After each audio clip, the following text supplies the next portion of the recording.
Hello students, welcome to my YouTube channel. Okay, myself Anamika Misra and I will teach you biology.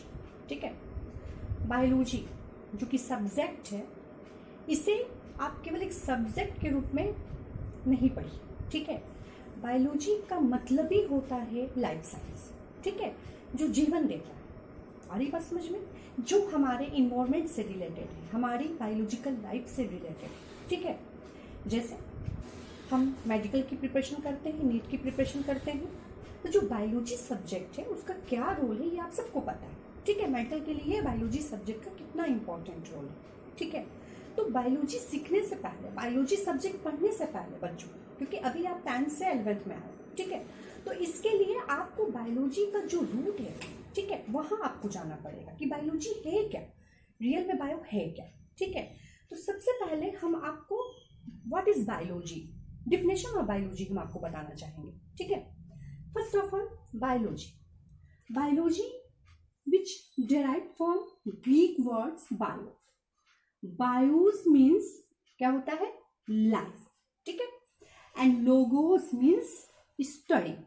ठीक है, यानी ये जो biology subject है, ठीक है, ये किससे लिया गया है? ये Greek words bio and logos. Bios means life and logos means study. ठीक है, तो biology refers life science and living organisms. Biology क्या सिखाता है, क्या बताता है? लाइफ साइंस और लिविंग ऑर्गेनिजम्स के बारे में बताता है. ठीक है, तो हम बायोलॉजी को क्या कह सकते हैं कि जो आपकी जो बायोलॉजी है ये आपकी कैसी साइंस है? Which is a natural science. ये आपकी नेचुरल साइंस कहलाती है. ठीक है, नेचुरल साइंस यानी जो प्राकृतिक रूप से. आ रही बात समझ में? बायोलॉजी जो सब्जेक्ट है, मैंने क्या बोला था? Biology subject related with our biological life as well as our environment.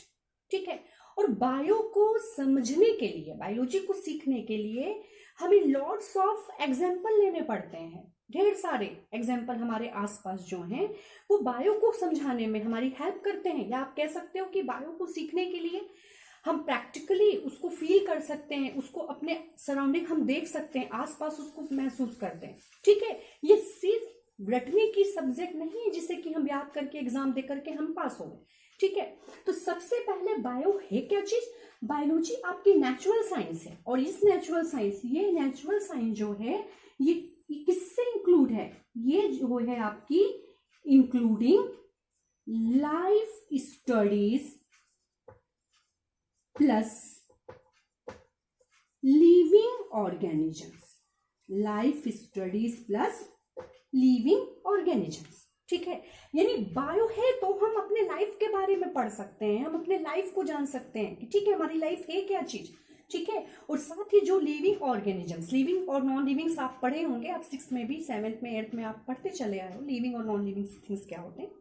Living that means we can move from one place to another place. ठीक है, we can take breath, can respire. ठीक है, we can give their young ones, जो अपने समान बच्चे को जन्म देता है, वो आपका क्या कहलाता है? रिप्रोडक्शन होता है. और ये रिप्रोडक्शन है, आपका रेस्पिरेशन है, एस्पिरेशन है. ठीक है, आपका लोकोमोशन है, ये सब किस में पॉसिबल है? ये आपके सिर्फ और सिर्फ लाइफ साइंस यानी लिविंग, जो लिविंग ऑर्गेनिजम्स होते हैं. और लिविंग ऑर्गेनिजम्स में आप जानते हो सबसे बड़ा जो एग्जाम्पल, जो बिग एग्जाम्पल जो है वो है plants as well as animals. ठीक है, हम सब किस में आते हैं? हम सब लिविंग में आते हैं. ठीक है, तो बायोलॉजी जो आपका साइंस है which is a natural science and including life studies and living organisms. ठीक है, अब देखिए इनका ये जो लाइफ लिविंग ऑर्गेनिजम्स है, इनका रिलेशन किसके साथ होता है? तो ये जो लिविंग ऑर्गेनिजम्स होते हैं ये रिलेटेड होते हैं हमारे फिजिकल प्रोसेस से. फिजिकल प्रोसेस हो गया, ठीक है, फिजिकल स्ट्रक्चर हो गया, केमिकल प्रोसेसेस हो गए, आपके मॉलिक्यूलर इंट्रैक्शन हो गया, फिजियोलॉजिकल मैकेनिज्म हो गया, डेवलपमेंट हो गया, इवोल्यूशन हो गया. ये सारे आपके किस में आते हैं? लिविंग ऑर्गेनिजम्स में आते हैं. ठीक है, अब हम सब जानते हैं कि जो ऑर्गेनिजम्स होते हैं वो रहते कहाँ हैं? वो अलग अलग प्लेस में रहते हैं. ठीक है, organisms live in various habitat, वो अलग अलग जगहों पे पाए जाते हैं. जैसे कुछ जो हैं आपके फॉरेस्ट में रहते हैं, कुछ जो हैं वो आपके फ्रेश वाटर बॉडीज में रहते हैं, कुछ डिजर्ट में रहते हैं. ठीक है, आ रही बात समझ में? कुछ माउंटेन्स में रहते हैं, ठीक है, और ऑलमोस्ट एवरी जो आपके हैं एवरी प्लेस ऑफ द अर्थ पे भी पाए जाते हैं। तो आपके जो है वो ऑलमोस्ट जो है वो आपके पृथ्वी पे पाए जाते हैं, अर्थ पे रहते हैं, ठीक है। तो ये हमारा है, हम किसकी बात कर रहे थे? ऑर्गेनिजम्स की बात कर रहे थे।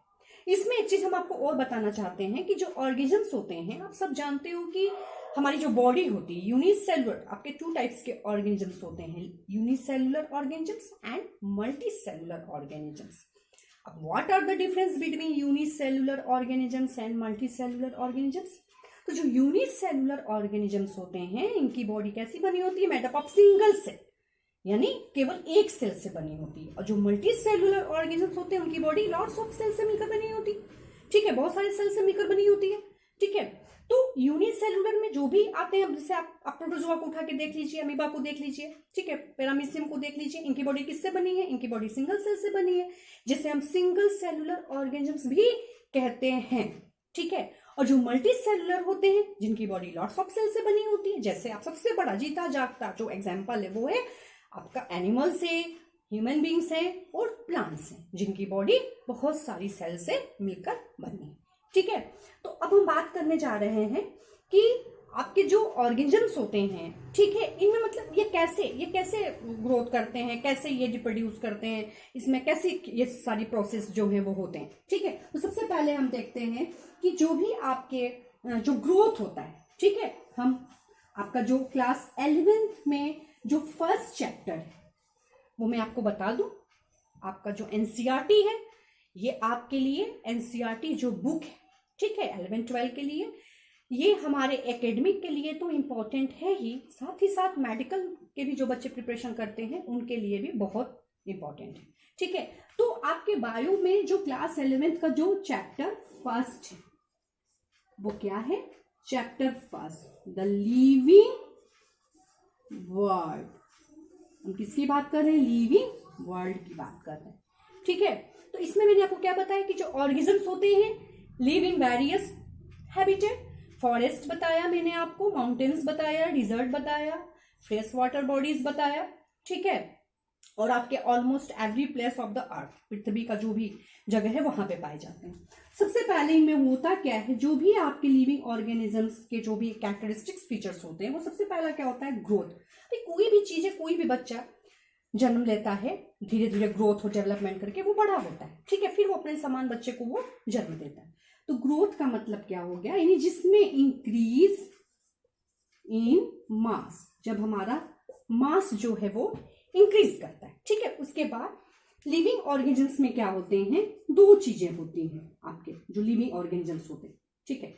इसमें देख लीजिए आप लोग, सबसे पहले लिविंग ऑर्गेनिजम्स, इसमें 2 चीजें क्या है? ये किससे अफेक्टेड है? सबसे पहला तो आपका जो है वो क्या है आपका, इसमें जो सबसे पहले जो आपका जो फैक्टर है वो क्या होता है? ये आपका जो है जो इन्वायरमेंटल जो होता है स्टिमुलाई, ठीक है। तो सबसे पहले आप इसमें कह सकते हो कि रेस्पॉन्ड टू इन्वायरमेंटल स्टिमुलाई, जो रेस्पॉन्स होते हैं, रेस्पॉन्ड टू इन्वायरमेंटल स्टिमुलाई, ये तो आपका इन्वायरमेंटल से रिलेटेड है, जो हमारे आसपास का सराउंडिंग से रिलेटेड, ठीक है। और जो सेकेंड है वो है आपका रिप्रोड्यूस मीन्स जो अपने समान बच्चे को जन्म देते हैं, प्रोड्यूस ऑफस्प्रिंग, जो बच्चे को जन्म देते हैं। साथ ही इसमें कुछ बायोकेमिकल रिएक्शंस भी होते हैं जो कि हमारे बॉडी के भीतर होते हैं, ठीक है। इसके साथ ही इसमें कुछ चीजें और होती हैं, वो क्या है?